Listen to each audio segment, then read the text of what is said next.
여러분 안녕하세요. 대한민국 최초 고고학 토크쇼 발굴왕 진행을 맡은 김상훈 기자입니다. 앞으로 저와 역사여행을 함께할 멋진 분께서 스튜디오에 나와 계신데요. 고고학계의 차인표로 불리는 분이죠. 강인욱 교수님을 모셨습니다. 완벽한 차인표예요. 예, 안녕하십니까. 젊지는 않지만 젊게 살려 노력하는 고고학자 강인욱입니다. 반갑습니다. 아이고 반갑습니다.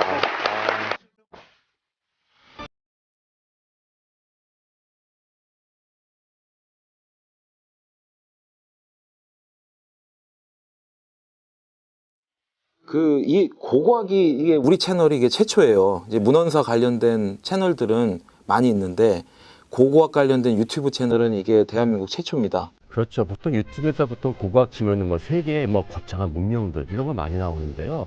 사실 고고학은 우리 바로 옆에 있는 문화재를 발굴하는 그러한 참 많은 이야기가 있거든요. 근데 어디에서도 이러한 이야기를 할 데가 없더라고요. 참 감사해요. 불러주셔서요. 이 신라금관이 워낙 또 유명한 문화재고 이 박물관에 가면 특히 뭐 경주 박물관 가면 필수 코스, 관람 코스기도 하고 이 도대체 이 문화재적으로 봤을 때 어느 정도 가치를 가진 유물로 볼 수 있습니까? 사실은 우리나라를 대표하는 하나의 유물을 꼽는다면은 신라의 금관을 꼽는다고 해도 과언이 아닐 겁니다. 현재 우리나라에서는 이제 공식적으로 5개가 금관이 국보와 보물로 지정되어 있어요.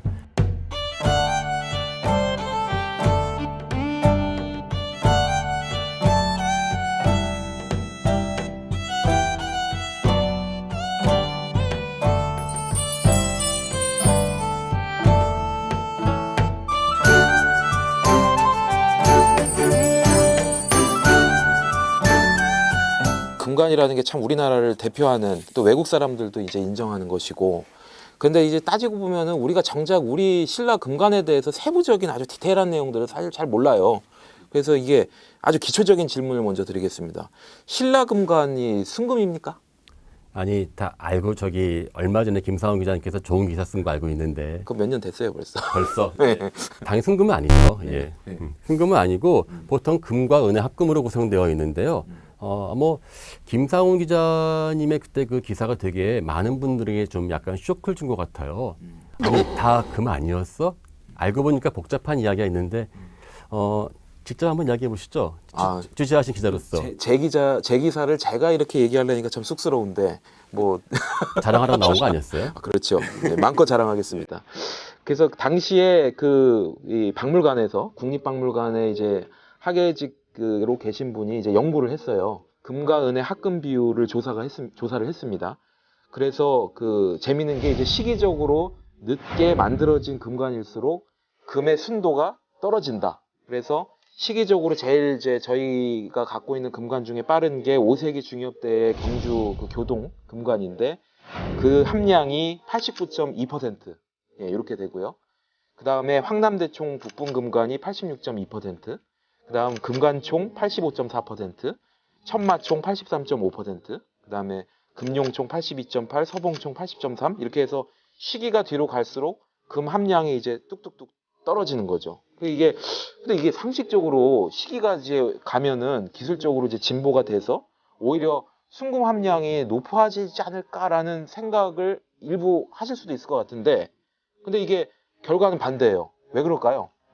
신라 영토가 넓어집니다. 그러니까는 이게 이전까지는 뭐 전쟁한 게 없으니까 모든 자신들의 이 왕이 갖고 있었던 에너지와 재화를 다 무덤에 넣을 수 있는데 이제 전쟁을 하고 나라가 커지니까 상대적으로 그러한 무덤에 들어갈 수 있는 그 자신들의 그 재화가 돈이 적어지겠죠.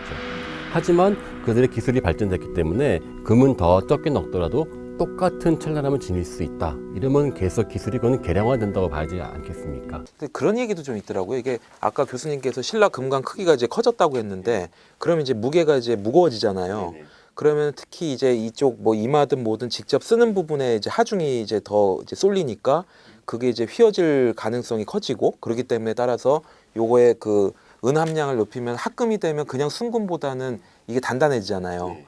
그래서 그런 부분에서 특히 이 무게를 하중을 받치기 위한 수단으로 이제 후대에 갈수록 그렇게 금, 은 함량을 이제 조절을 해서 했다라는 그런 얘기도 좀 있는 것 같아요. 한마디로 신라의 금관은 그 당시에 그 최고의 금 공예 기술들이 압축된 거기 때문에 지금 말씀하신 것처럼 다양한 요인들이 한데 뭉쳐가지고 나오는 결과였을 것인 것 같고요. 일단 중요한 건 저희가 모든 이제 그런 속담 있잖아요. 영국의 영어에 모든 반짝이는 것이 금은 아니다. 마찬가지로 모든 금관은 순금이 아니다. 이 하나만으로도 우리는 충분히 앞으로 몇 년간 연구할 수가 되는 거죠. 가장 먼저 발굴된 금관이 아까 금관총 금관.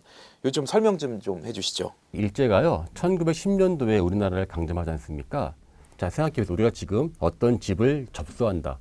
그럼 가장 먼저 뭐 합니까? 그 집의 귀중품부터 찾겠죠. 그래서 일제는 그 가장 먼저 우리나라에 있는 문화재들을 다 조사했어요. 어디가 보물이 그 국보가 있고 한데 이상하게 경주에 있는 것들은 실제 보물이 있는지 몰랐답니다.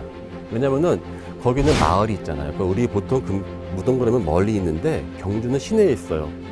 그러니까 시내에서 민가를 지으면서 그 돌들이 막 이렇게 허물어지기도 하고 담벼락 쌓는데 보면 다 신라 그 무덤에 돌을 쌓기도 한 경우가 있었답니다. 금관 나올 줄을 몰랐어요. 근데 우연하게 거기에 경주 1921년도에 그 주막을 운영하던 역시 고고학은 술이 중요하다니까요. 술 빼면 고고하게 안 돼요. 장사가 좀 잘 됐나 봐요. 강윤난 씨라는 분이 자기 주막을 넓히는 과정에서 돌을 파다 보니까는 그 매장 주체부 그 무덤까지를 건드린 거예요. 주막 지으려다가. 예. 그래서 거기서 뭔가가 이제 반짝거리는 금이 나오니까 그제서야 총독부가 가서 조사를 해봤더니만 세상에나 황금이 나온 거예요. 그래서 이것을 올 칼라로 해가지고 그 당시에 세계적으로 이걸 갖다가 이제 알렸죠.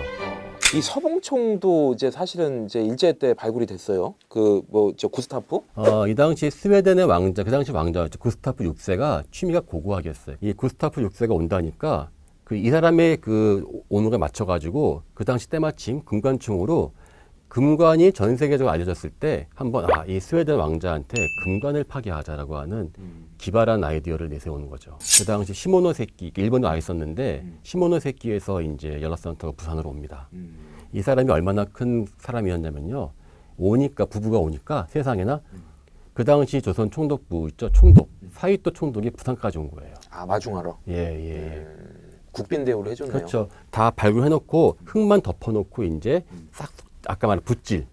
이미 다 발굴 끝난 거고. 붓질만 하면 딱 나오기 위해서 그 당시에 서봉총이 나온 거죠.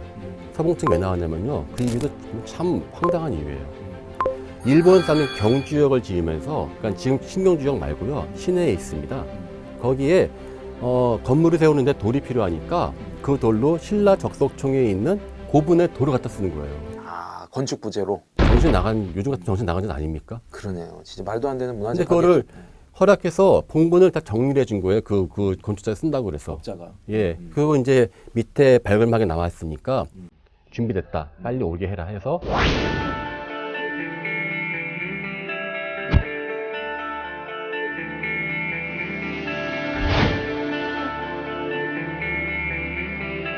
그 당시에 발굴을 전담했었던 그 고이즈미, 전수상 고이즈미. 이름이 그렇죠. 예. 고이즈미 아키오라는 사람이 그 다음에 큰 사고를 쳐요. 이 사람이 그 당시에 그 경주에서 근무하다가 평양으로 갑니다. 평양에 방문가 있었어요. 거기에서 특별전으로 서봉총의 금관이 온 거야, 평양으로. 그러니까 신났죠. 이 사람 자기가 팠다고 하면서 그 당시에 기생잔치를 해요. 아이고, 기생잔치를. 그 당시에 그 평양에서 제일 잘 나가는 기생이 있었는데 이름이 차르파라고 하는데 이 여자한테 천인 공노할 짓을 합니다. 그 꺼내가지고 직접 씌워요. 그 기생 머리에다가? 씌우고 허리띠 두르고 하는데 이게 아까 안 맞잖아, 이게. 억지로 씌우면서 망가뜨리고. 제가 기사를 썼었죠. 그 씌우려다가. 그 양대하고 테두리가 이제 정확하게 딱 접합이 되어 있는 원래 위치가 있는 건데, 말씀하신 대로 차릉파한테 이제 씌우면서 이게 이제 훼손되지 않았겠느냐. 근데 이제 물론 이제 뭐 그 기생한테 씌우면서 훼손됐느냐는 뭐 우리가 정확하게 알 수는 없지만 분명한 거는 강점기 때 그 서봉총 금관이 훼손된 거는 이건 팩트라는 거죠. 그거는 운 좋게도 사진이 남아 있기 때문에 비교를 해서 알 수 있는 거죠. 진짜 많은 유물들이 소리 소문도 없이 사라져 있을 겁니다. 그렇죠. 이 신라금관 얘기로 다시 돌아보죠. 이게 우리 민족의 이 고유한 양식이냐, 신라금관이. 그러니까 이게 보면은 이제 뭐 신라가 황금의 나라라고 이제 불릴 정도로 황금 유물이 엄청 많습니다. 황남대청에서도 뭐 어마어마한 황금 유물들이 출토가 됐었는데 이 황금 장신구 이게 이제 신라만의 고유한 명품입니까? 신라의 금관은 바로 갑자기 본인들이 개발한 것이 아닙니다. 유라시아 그 당시 가장 요즘 말로 핫한 아이템. 최신 핫 아이템. 네, 그 아이템을 적극적으로 받아들였어요. 자기 스타일로 조금 변형을 하고. 그렇죠. 네. 예컨대 계림로에서 나온 고분에서 나온 거 있죠. 그 황금 보검. 그거는 중앙아시아에서도 쉽게 나오지 않는 건데 카자흐스탄에서 발견된 거가 딱히 달렸어요. 직선거리는 약 5,000km. 그렇게 먼데. 보시면은 고구려나 백제도 마음만 먹으면 받을 수 있었겠지만 그들은 받지 않았어요. 자기 스타일 아니다 이거였죠. 그게 또 정말 중요한 부분인데요. 신라는 뒤늦게 삼국을 발전시켰기 때문에 이 다른 그 당시에 거대했었던 아마 신라가 막 국가를 키웠을 때는 굳이 비유하자면은 고구려 광개토대왕 있었지 백제가는 아마 빌딩 옆에 작게 하나 가게를 여는 정도로 생각했을지 몰라요. 비록 작지만 우리는 절대 작지 않다면서 우리는 그 부여계통 사람들이거든요. 북부여, 부여, 고구려, 백제. 너희와 달리 우리는 흉노의 자손이다 라고 하는 그러한 프라이드를 갖다가 자기들이 가지고 있지 않았던가. 그러면서 그 당시 가장 핫한 아이템이었던 흉노의 문화를 받아들이는 것 같습니다. 근데 흉노가 이제 금을 좋아한다는 이제 말씀을 들어보니까 생각이 나는데 이게 신라 그 왕족 이제 마립간 때도 그렇고 이게 김씨가 이제 흉노 후예다. 네. 이제 이런 얘기들이 제야사학계나 이제 인터넷 중심으로 이제 오래전부터 얘기가 나와요. 그래서 뭐 경상도 분들을 뭐 흉노족의 후예다라는 식으로 이렇게 막 그 비난 댓글 네. 막 이렇게 나오고 뭐 정치인들에 대해서도 그렇게 막 댓글이 달리고 막 많이 그런 글들이 나오잖아요. 그러니까 이게 그래서 우리가 어떤 때는 이게 진짜 그런가? 진짜 흉노의 뭐 후예인가? 뭐 이런데 이거 뭐 학문적으로 어떻게 보시는 겁니까? 반은 맞고 반은 틀려요. 한마디로 흉노의 문화를 가장 삼국에서 가장 많이 받은 나라가 신라입니다. 분명히 실제 증거도 보지 않습니까? 금관이 훨씬 많죠. 근데 이 과연 흉노족의 후예다. 다시 말하면 김씨가 아버지를 올라가니까 뭐 DNA를 하니까는 흉노가 나온다. 그런 말은 저는 약간은 그 가능성이 많지 않을 것이다. 저는 오히려 이것은요. 자칭했다라고 생각하고 싶어요. 흉노가. 흉노라고, 예. 그 신라 사람이. 네네네. 예.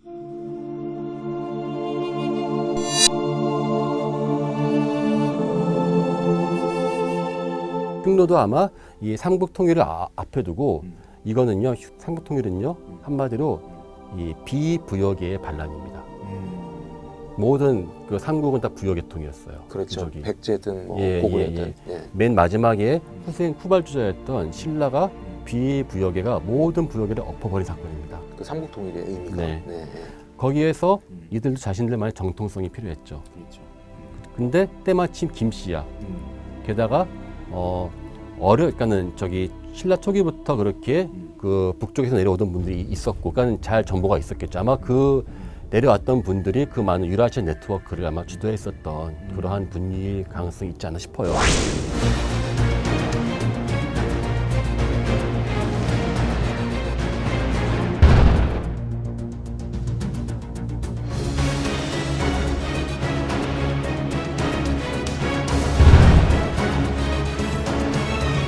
그러니까 이게 진짜 후예라면 어쨌든 유물이건 뭐건 이제 증거가 있어야 되는데 그러한 증거가 지금 없는 이제 상태이고, 그렇죠? 네. 오히려 이 흉노적임을 말하는 그 시대는 오히려 신라에서 북방계 유물이 안 나오는 시점이라는 거. 오히려. 예. 그리고 또 하나 중요한 거는 유목민들에게는 한국은 살 수가 없는 땅이에요. 척박하다. 목초지가 없잖아요. 그 수백 마리, 수천 마리의 말을 어떻게 그 꼴을 먹이겠습니까? 먹여야 되는데. 만약 만에 하나 어쩔 수 없이 내려온다면은 그 수많은 유목민들에게는 아마 가장 살기 좋은 곳은 경주 분지가 아니라 대관령 초원이었을 거예요. 그렇죠. 이게 뭐 목초지가 널려. 네네. 그러니까 갑자기 우리를 정복하러 왔다고 생각하는 것 자체가 유목민들에 대한 정확한 그 이해를 못하는 상태에서 나온 이야기예요. 알겠습니다. 하여튼 오늘 시간 내주셔서 감사하고요. 저희가 이제 2화는 우리나라 고대 무덤 중에서 가장 사이즈가 큰 황남대청 말씀하셨죠? 그렇죠. 네, 걸기로 갑니다. 채널 고정 꾹입니다. 해주세요. 네, 감사합니다. 감사합니다.